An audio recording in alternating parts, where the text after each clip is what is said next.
Welcome back to Andrew Says. A terrible climate crisis is happening in Australia right now, and people are bravely taking the streets to combat it.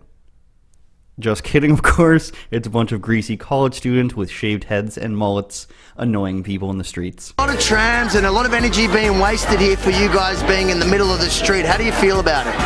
Well, I feel like you got to disrupt a little to instead of catch people's attention. But yeah, I can't really speak for anybody but myself. I just rocked up and I'll let them speak. Does it feel good being told what to do and what to think and how to act? Burn unnecessary energy. The oceans are rising! No more compromise! Does anyone else here see the irony in this? No trams on a dead planet!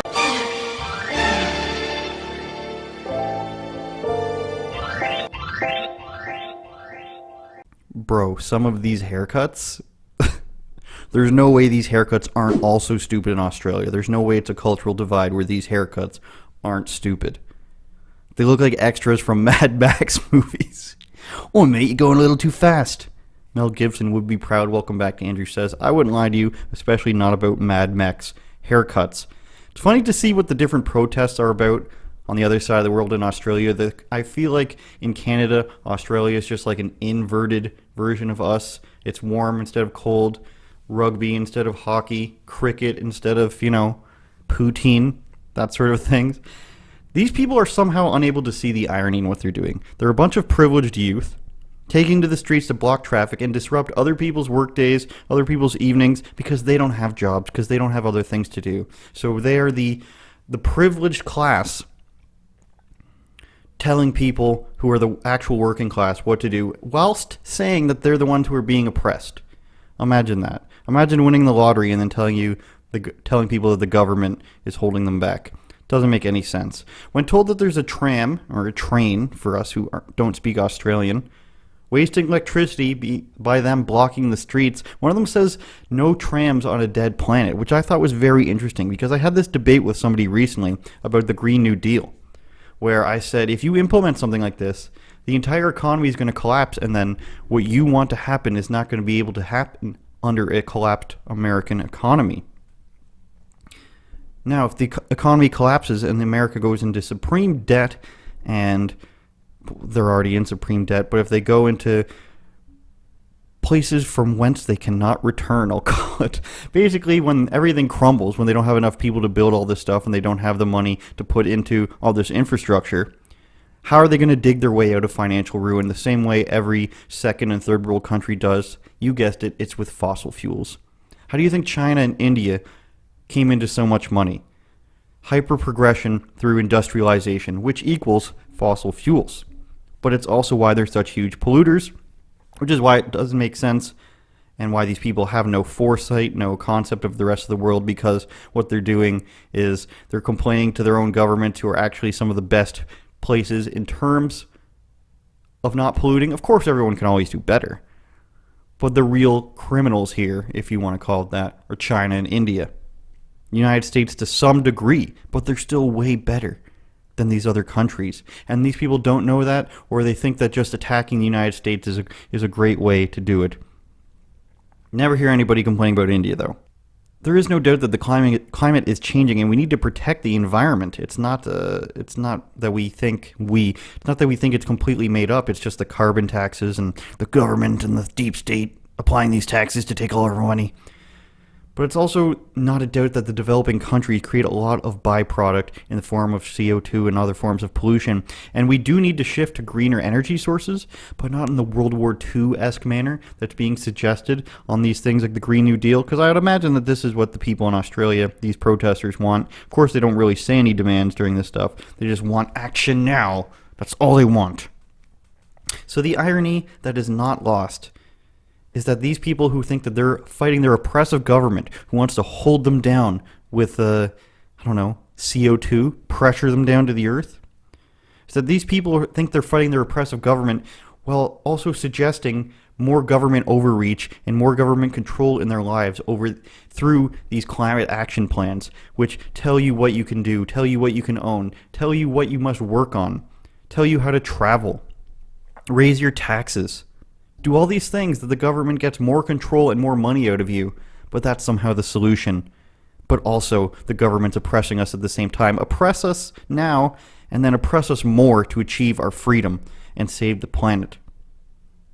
Not only that, but they point to studies from the ultimate crooked government body of the UN, which is just a bunch of unelected bureaucrats getting together and saying, how can we extract money from stuff? The peacekeeping days are not prevalent as they once were, as people have figured out what these things actually are. The UN is a government body of a bunch of people who figure out how to get more money for themselves. And that's what happens with unelected bodies, like the EU. What is a person who just gets appointed to a position in Belgium got to do with England? Somebody tell me. Are they going to look out for their own benefits, or are they going to look out for the interest of the country that they have nothing to do with? It doesn't make any sense. Now, these clips are from Avi Yemeni. He's an Israeli Aussie, I believe, which is why it's funny when they call him the dreaded N-word, not the other N-word, but the socialism N-word. And he's been covering this, and he's been covering stuff in Hong Kong, and he caught up with some of the protesters, the climate protesters, when they were disrupting the mall.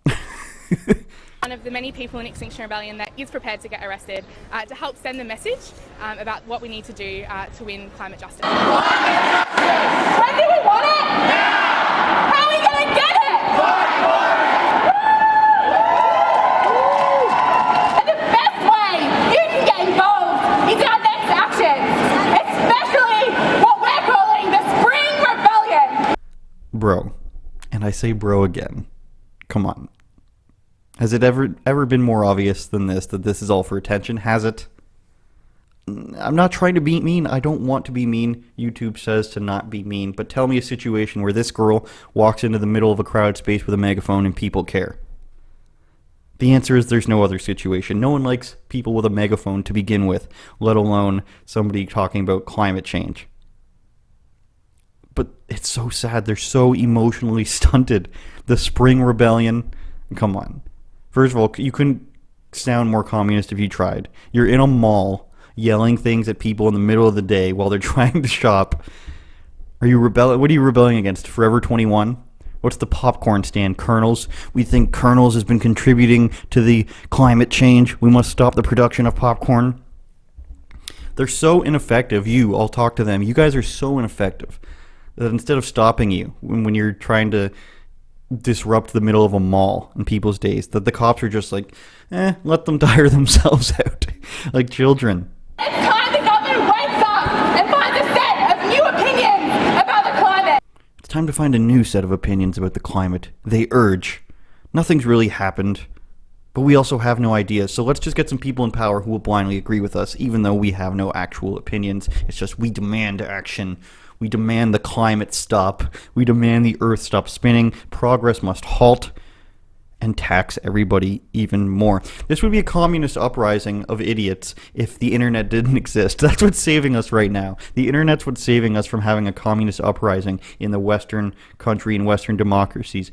Yo, bro, I'd love to help you with the Spring Rebellion right now, but there's this Fortnite tournament that I'm planning on entering. I need to practice. Bro, I'd love to do this, but I've got a Wiccan festival to attend.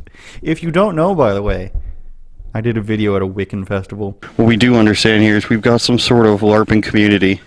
Perhaps this was one of their weapons of choice. A staff, otherwise known as a stick. What are we eating? So this is lammis bread. So she said that we could essentially just finish it off. Who's she? To nature. I don't know what her official title is because a lot of it is dependent on what someone prefers. So I guess you could just call her the Wiccan Reverend if you want. Okay. Pardon?